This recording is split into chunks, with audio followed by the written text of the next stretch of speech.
नमस्कार, मैं चंदा यादव आपके साथ। आप देख रहे हैं जस्ट इंडिया। खबरों के प्रायोजक हैं Asian colour coated Ispat limited. आपका विश्वास हमारी पहचान। Medifir international taken a step to keep you safe from corona virus. रंज care showroom in Rohtak and Bahadurgarh. Showroom पर आएं, टेस्ट ड्राइव लें और गाड़ी बुक कराएं। बांग्लादेश में हिंदू मंदिरों पर हमला का मामला सामने आया है। बांग्लादेश पुलिस का कहना है कि दुर्गा पूजा के दौरान चांदपुर जिले में भीड़ ने हिंदू मंदिर पर हमला किया है। इस दौरान हुई झड़प में गोली मारकर 3 लोगों की हत्या कर दी गई। देश के अलग अलग हिस्सों में मंदिरों पर इसी तरह के हमलों की खबरें सामने आ रही है। आपको बता दें, बांग्लादेश हिंदू यूनिटी काउंसिल ने ट्वीट करके कहा है कि 13 अक्टूबर 2021 बांग्लादेश के इतिहास का निंदनीय दिन है। अष्टमी के दिन मूर्ति विसर्जन के मौके पर कई पूजा मंडपों में तोड़फोड़ हुई है। हिंदुओं को अब पूजा मंडपों की रखवाली करनी पड़ रही है। आज पूरी दुनिया चुप है। माँ दुर्गा अपना आशीर्वाद सभी हिंदुओं पर बनाए रखे, कभी माफी न दे। बांग्लादेश हिंदू यूनिटी काउंसिल ने बांग्लादेश के प्रधानमंत्री शेख हसीना से मांग की है कि हिंदुओं को सुरक्षा मुहैया कराई जाए। काउंसिल ने ट्वीट करके कहा है कि अगर बांग्लादेश के मुसलमान नहीं चाहते तो हिंदू पूजा नहीं करेंगे, लेकिन कम से कम हिंदुओं को तो बचा लीजिए। हमला अभी भी जारी है। प्लीज आर्मी भेजिए। हम पूजा मंडपों में बांग्लादेश की सेना चाहते हैं। बांग्लादेश हिंदू यूनिटी काउंसिल ने ट्वीट किया है, अच्छे मुसलमान अब भी बांग्लादेश में जिंदा हैं, तो हम भी जिंदा हैं। उन सभी मुसलमानों को धन्यवाद जो हिंदुओं के साथ खड़े रहे। हम इस्लाम का भी सम्मान करते हैं। हम भी कुरान से प्यार करते हैं। इस्लाम कभी इसका समर्थन नहीं करता। हम बांग्लादेश में अपने मुस्लिम भाइयों के साथ सद्भाव से रहना चाहते हैं।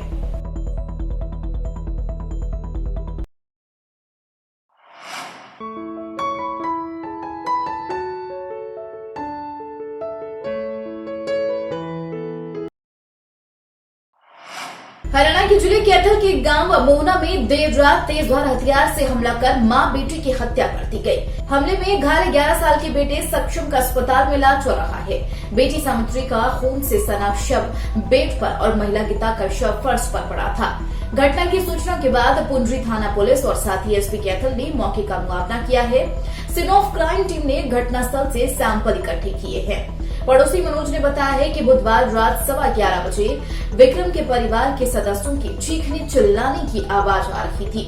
उसने और उसकी पत्नी ने उठकर देखा और साथ ही दूसरे भाइयों को फोन पर इसकी सूचना दी। काफी समय तक उसके आने का इंतजार किया। काफी समय तक जब कोई नहीं आया और घर से आवाजें आनी बंद हो गई तो वे घर जाकर सो गए। सुबह 11 बजे उस घर से 11 साल का सक्षम खून में लथपथ उनके घर पहुंचा और पानी मांगा। उसके बाद उन्होंने दोबारा से सक्षम के चाचा ताई के पास फोन कर उन्हें बुलाया। साथ ही सरपंच को सूचना भी दी गई। वहीं सरपंच ने ही पुलिस को सूचना दी है। सक्षम के सिर से खून बह रहा। उसे पुंडरी के गुरु नानक अस्पताल में भर्ती करवाया गया है।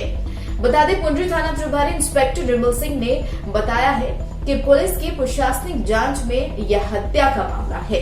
तेजधार हथियार से परिवार पर हमला कर दिया और हत्या कर दी गई। जल्द ही जांच पूरी कर आरोपियों को गिरफ्तार कर लिया जाएगा।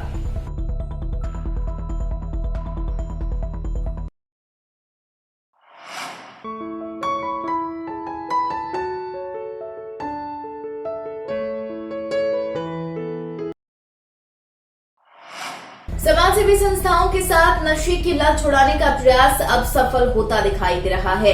35 युवाओं की पहचान की गई जो नशे की लत में थे और नशा छोड़ना चाहते थे। अब इनका इलाज करवाकर इन्हें पूर्ण रूप से नशा मुक्त करवाया जाएगा।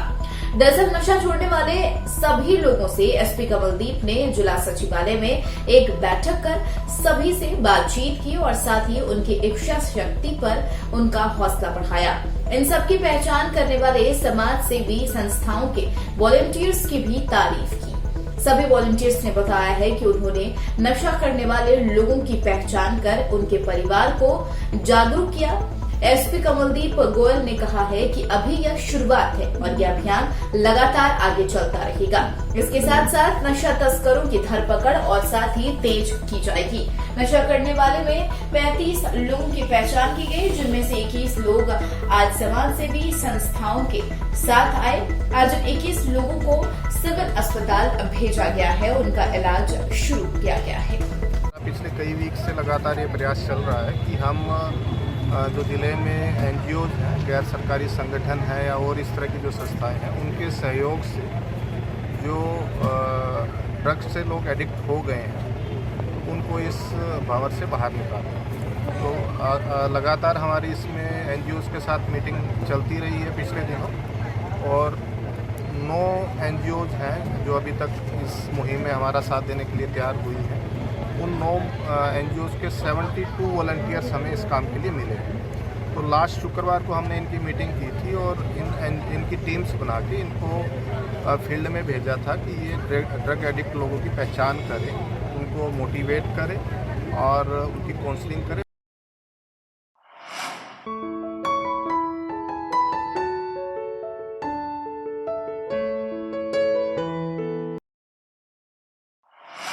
धर्मनगरी कुरुक्षेत्र के प्राचीन शक्तिपीठ भद्रकाली मंदिर में पहुंचे विख्यात टीवी आर्टिस्ट एवं प्लेबैक सिंगर तृप्ति शाक्या, जहां बातचीत में आज के युवाओं के लिए एक संदेश देते हुए कहा कि हमारे जीने का जो मुख्य आधार है वह धर्म ही है। हमारी धार्मिक संस्कृति है, सबसे बड़ी पहचान है, हम उससे कभी भी दूर नहीं हो सकते। उन्होंने कहा कि बड़े ही दुखद होता है जब उन्हें खबर मिलती है कि देश की सरहद पर कोई सैनिक शहीद हो रहा है। उन्होंने देश के शहीद हुए वीर सैनिकों के लिए अपने मुख से चंद लाइन भजन के माध्यम से भी सुनाई। वहीं आधुनिकता की चकाचौंध में आज के युवाओं को अपनी जगत जननी मां को नहीं भूलना होगा। उन्होंने आगे बताया कि जल्द ही उनका एक डांडिया सॉन्ग रिलीज होने जा रहा है। करवा चौथ व्रत को लेकर उन्होंने नया सॉन्ग बनाया है जो करवा चौथ से पहले रिलीज हो जाएगा। वहीं बता दें, उन्होंने धर्मनगरी कुरुक्षेत्र में कहा हरियाणा के इसी तरह से संदेश दिया गया था, बेटी बचाओ बेटी पढ़ाओ। वह खुद एक बेटी है, सृष्टि का गहना है बेटियां। कुरुक्षेत्र से सांसद नायब सिंह सैनी, थानेसर विधायक थानेसर सुभाष सुधा भी भद्रकाली मंदिर में नतमस्तक होने के लिए आए। विधायक सुभाष सुधा ने कहा कि वह मां भद्रकाली के दर पर माथा टेकने के लिए आए और माता के हर व्यक्ति की मनोकामना पूरी करती है। और मैं तीसरी बार यहाँ पर आई हूँ। ये मेरे लिए, मैं माँ भद्रकाली का आशीर्वाद समझती हूँ कि मुझे आज यहाँ पर तीसरी बार हैट्रिक लगाने का अवसर मिला है। और इस मंदिर की, इस धाम की तो महिमा बहुत ही निराली है। और माँ भद्रकाली के दरबार में आकर भजन गाकर अपनी हाजिरी लगाने का ये सौभाग्य किसी भी गायक कलाकार के लिए बहुत बड़ा सौभाग्य है। मंदिर पे मैं क्या लाखों की तादाद में यहाँ पर लोग दर्शन करने आते हैं, और जिस मनोकामना से लोग आते थे उनकी माता उनकी मनोकामना हमेशा पूर्ण करती है। तो यहाँ पर मैं ये कहूँगा, एक पीठ बहुत बड़ा पीठ है, और पूरे मैं कहूँगा देश से नहीं पूरे विदेश से भी लोग यहाँ पर इसकी मानता है, इसको यहाँ पर आते माता दर्शन करने। आज अष्टमी का दिन है। अष्टमी के दिन में यहाँ पर बहुत बड़ा जागरण होता है, लाखों की तादाद में लोग आते थे, लेकिन महामारी के कारण आज बड़ा थोड़ा सा कम किया हुआ था, इसलिए यहाँ पर लोग आए। और मैं ये भी कहूँगा कि जो महामारी आज पूरे देश के अंदर, पूरे विश्व के अंदर फैली है, उसके लिए माता से हम भी अनुरोध करेंगे उनके, और लोगों से भी कहेंगे, माता जी से रिक्वेस्ट करेंगे कि महामारी दोबारा ना आए। सांसद डॉक्टर अरविंद शर्मा और उनकी धर्मपत्नी डॉक्टर रीटा शर्मा ने श्री सनातन धर्म पंजाबी रामलीला क्लब रोहतक द्वारा आयोजित रामलीला महोत्सव के शुभ अवसर पर बतौर मुख्य अतिथि शिरकत की है। बता दें, रामलीला क्लब द्वारा माननीय सांसद एवं उनकी धर्मपत्नी और भाजपा जिला अध्यक्ष जी का फूल मालाओं और साथ ही पगड़ी पहनाकर जोरदार स्वागत किया गया। बता दें, मुख्य अतिथि महोदय ने उपस्थित जनसमूह को दुर्गा अष्टमी एवं दशहरे की शुभकामनाएं दी हैं। सांसद डॉक्टर अरविंद शर्मा और उनकी धर्मपत्नी डॉक्टर रीटा शर्मा ने नेक ककरा रामलीला कमेटी वार्ड नंबर 5 में गांधीनगर रोहतक द्वारा आयोजित रामलीला महोत्सव के शुभ अवसर पर मुख्य अतिथि के रूप में वहां भी शिरकत की। उस दौरान रामलीला कमेटी द्वारा माननीय सांसद जी का फूल मालाओं और साथ ही स्मृति चिन्ह देकर उनका सम्मान किया गया। बता दें, डॉक्टर अरविंद शर्मा और उनकी धर्मपत्नी doctor Rita Sharma new Shri Ramlila committee Patel Nagar Gandhinagar labour Chowk Rohtak द्वारा आयोजित रामलीला महोत्सव के शुभ अवसर पर वहां भी बतौर मुख्य अतिथि शिरकत की है। वहीं न्यू श्री रामलीला कमेटी द्वारा माननीय सांसद जी और उनकी धर्मपत्नी कमेटी संयोजकों ने पुष्पमाला पहनाकर जोरदार स्वागत किया है। वहीं इस दौरान सांसद डॉक्टर अरविंद शर्मा और उनकी धर्मपत्नी रीटा शर्मा ने डेरा बाबा कर्णपुरी रोहतक में बाबा कर्णपुरी महाराज द्वारा दुर्गाष्टमी के शुभ अवसर पर भव्य आयोजन किया गया, जिसमें सांसद ने अपने परिवार सहित श्रद्धालु के रूप में माता दुर्गा पूजा की अर्चना की और उनका आशीर्वाद दिया है और उपस्थित सभी श्रद्धालुओं के साथ इस पावन अवसर पर माता के सुरीले भजनों का आनंद भी लिया।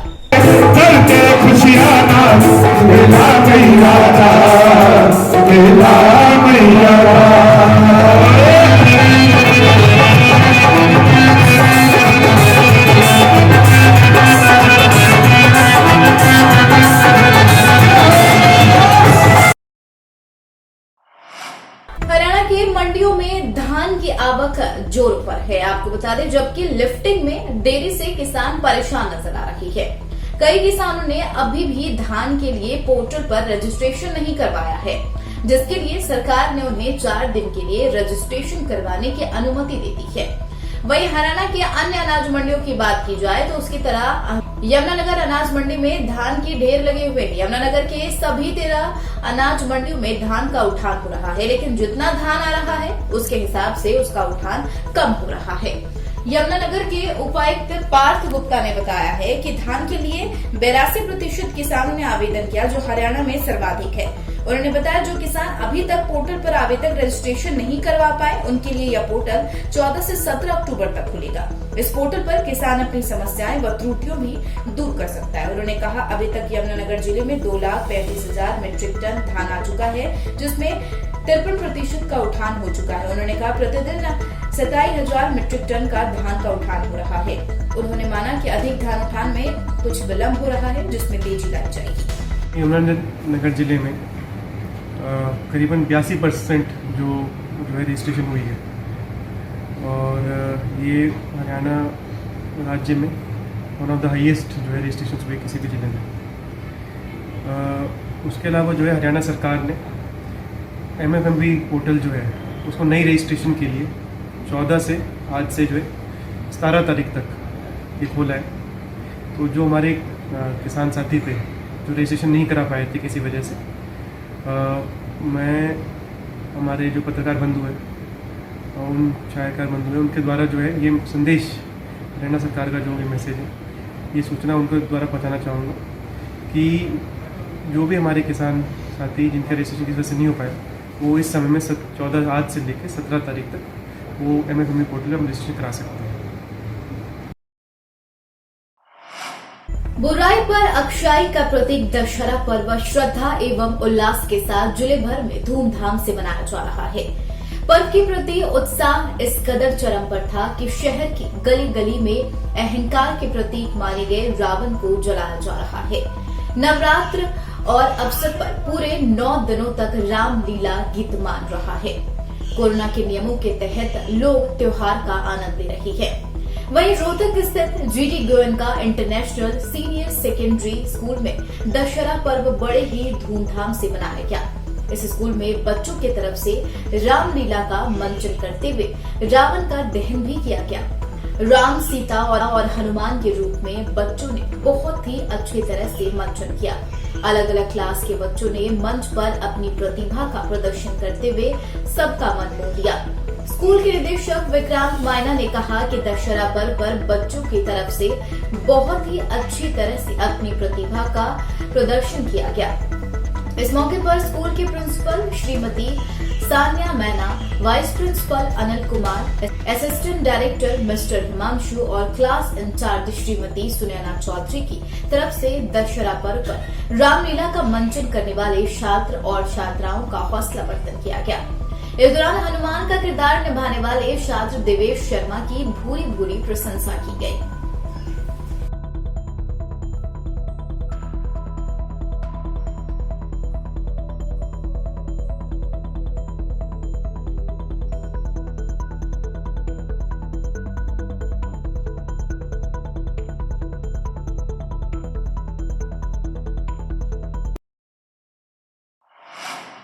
इसी के साथ आज के बुलेटिन में फिलहाल इतना ही। नमस्कार।